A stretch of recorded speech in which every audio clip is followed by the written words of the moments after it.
Finally इस साल 2024 का स्टेनोग्राफी का नोटिफिकेशन आ गया है। तो first of all many congratulations to all the students who are going to appear for stenography exam this year। हाँ, अगर हम बात करें 2024 की तो टोटल जो पोस्ट आई हैं वो हैं 2006। जी यस, अगर हम बात करें नंबर की तो ये नंबर बहुत अच्छा है। तो स्टूडेंट्स, मेरी आपसे रिक्वेस्ट है कि आप फटाफट से जाइए और स्टेनोग्राफी के फॉर्म्स को फिलअप करिए। अगर हम बात करें फॉर्म के सबमिशन डेट जो है वो क्या थी, 26 जुलाई, ठीक है, और ये कब तक रहेगी, 17 अगस्त तक। तो आपके पास में टेंटेटिवली 20 से 21 दिन का समय है, जो कि सफिशिएंट टाइम है। अगर हम बात करें लास्ट डेट की, पेमेंट की, जो पेमेंट आपको देनी है उसकी लास्ट डेट है 18 अगस्त।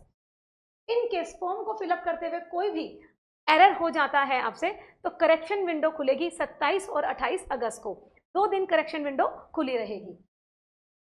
अगर हम बात करें एग्जाम की कि एग्जाम कब होगा, एज यूजुअल हर साल एसएससी स्टेनोग्राफी का जो एग्जाम होता है वो अक्टूबर या फिर नवंबर में होता है, अक्टूबर के लास्ट में या फिर नवंबर के फर्स्ट वीक में। तो टेंटेटिवली हम देखें तो हमारे पास में 2 से ढाई महीने का टाइम है, जो कि सफिशिएंट टाइम है अगर हम बात करें प्रिपरेशन का। अब हम अगर पोस्ट पे थोड़ा डिस्कस कर लें, अगर हम इस साल की बात करें 2024 के अंदर टोटल जो पोस्ट आई हैं वो कितनी आई हैं, 2006, जो कि बहुत अच्छा नंबर है।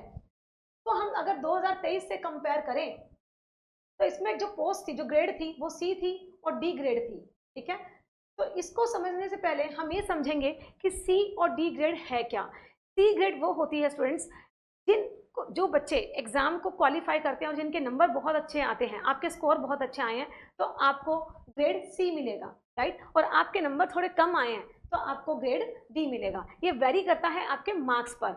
ऑफ कोर्स अगर आपके नंबर अच्छा है आपको सी ग्रेड मिलेगा, तो उसका पेइंग स्केल भी बहुत अच्छा है, जिसमें पेमेंट जो आपको मिलती है स्टार्टिंग में लगते ही वो तकरीबन है 45 से 50 हज़ार। और यहाँ पे अगर देखें तो नंबर कम आए हैं तो उतने अच्छी पेइंग स्केल नहीं है, लेकिन पेइंग स्केल जो स्टार्टिंग से होती है वो है 25 से 30 हज़ार, ठीक है।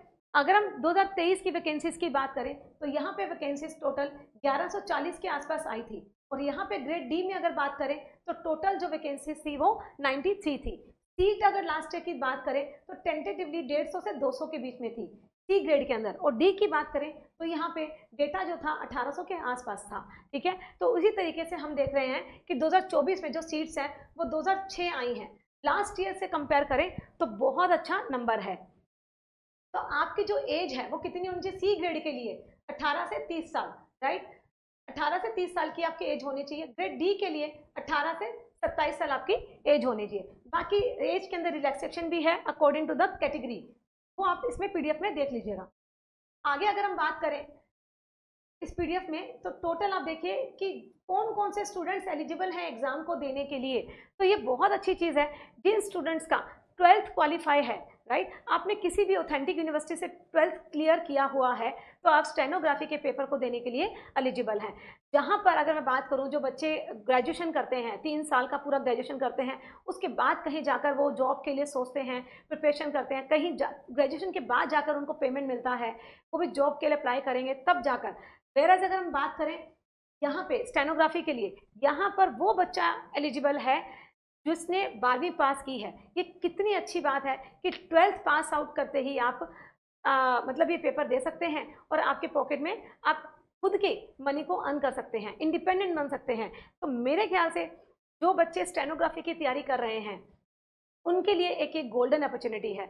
यहाँ पर मैं एक बात ऐड करना चाहूँगी उन सभी बच्चों के लिए जिन्होंने स्टेनोग्राफी की प्रिपरेशन कर रखी है, राइट, जो कर रहे हैं, वही बच्चे इस साल एग्जाम के लिए अपेयर हों।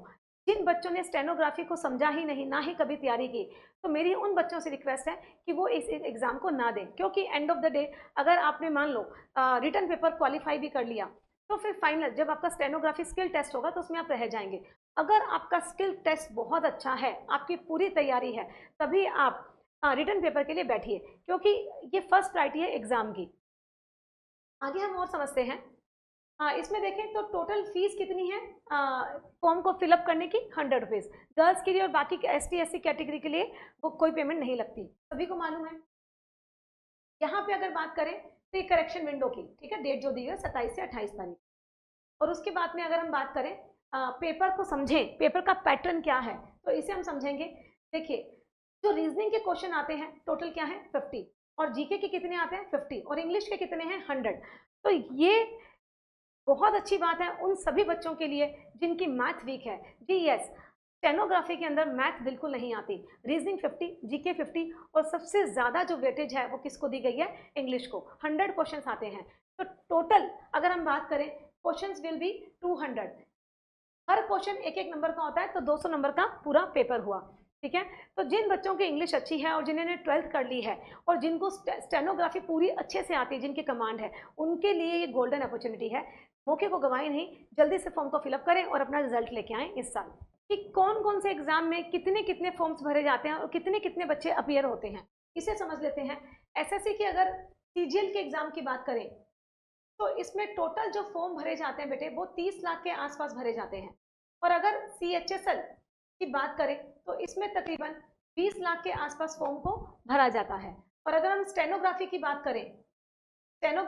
करें तो स्टेनो के अंदर टोटल 4 से 5 लाख फॉर्म भरे जाते हैं।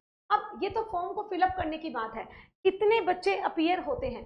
सीजीएल की अगर बात करें तो टेंटेटिवली 11 से 13 लाख के बीच में बच्चे अपीयर होते हैं एग्जाम के लिए। सीएचएसएल की बात करें तो 9 से 10 लाख के आसपास बच्चे अपीयर होते हैं। वेयर एज अगर स्टेनोग्राफी की बात करें तो इसमें केवल 1 से 1.5 लाख ही बच्चा क्या होता है, अपीयर होता है एग्जाम के लिए। इसका मतलब स्टेनोग्राफी के अंदर कंपटीशन कम है, बच्चे भी कम अपीयर होते हैं एग्जाम के लिए, तो यहाँ पे कंपटीशन कम है। ये सिर्फ मैं फिर से रिपीट कर दूँ, ये जो स्टेनोग्राफी का पेपर है ये वही बच्चा दे सकता है जिसकी स्टेनोग्राफी बहुत अच्छी हो। अगर आप ये सोचें कि एग्जाम की डेट आ गई है और मैं जो रिटर्न पेपर है वो उसको मैं क्लियर तो कर ही लूँगा बिकॉज मेरी इंग्लिश अच्छी है, तो मैं बता दूं ये पॉसिबल नहीं है। अगर आपकी स्टेनोग्राफी में कमांड अच्छी है तभी आप फॉर्म को फिलअप करिए और जाके पेपर दे के आइए। पेपर का लेवल कोई बहुत ज़्यादा आता नहीं है। लास्ट में जाते जाते एक बात, जो बच्चे स्टेनोग्राफी की तैयारी करना चाहते हैं इंग्लिश की, तो मैं अपने यूट्यूब चैनल के अंदर जिसका नाम है ऑफिशियल एमएल कैंपस, उसके अंदर हम मंडे से बिल्कुल फ्री ऑफ कॉस्ट और जीरो से लेके हाई एंड तक और जो प्रीवियस ईयर में स्टेनोग्राफी के जितने पेपर आए हैं स्टेनो के वो सारे हम डिस्कस करेंगे, सारे कंसेप्ट पढ़ेंगे, सभी रूल्स को पढ़ेंगे, 1 बाय 1 करके हम चैप्टर वाइज एक एक चीज़ों को क्लियर करेंगे, बिल्कुल जीरो से लेके हाई एंड तक करवाएंगे। And trust me, this is my promise, stenography की पूरी तैयारी यूट्यूब में बिल्कुल फ्री करवाई जाएगी। तो आपको अगर तैयारी करनी है, आपको लगता है कि आपको तैयारी करनी है, तो चैनल को आज ही सब्सक्राइब करें एंड वीडियो को लाइक करें जिससे कि आपको लेटेस्ट नोटिफिकेशन आ जाए। तो आज के लिए इतना ही, थैंक यू।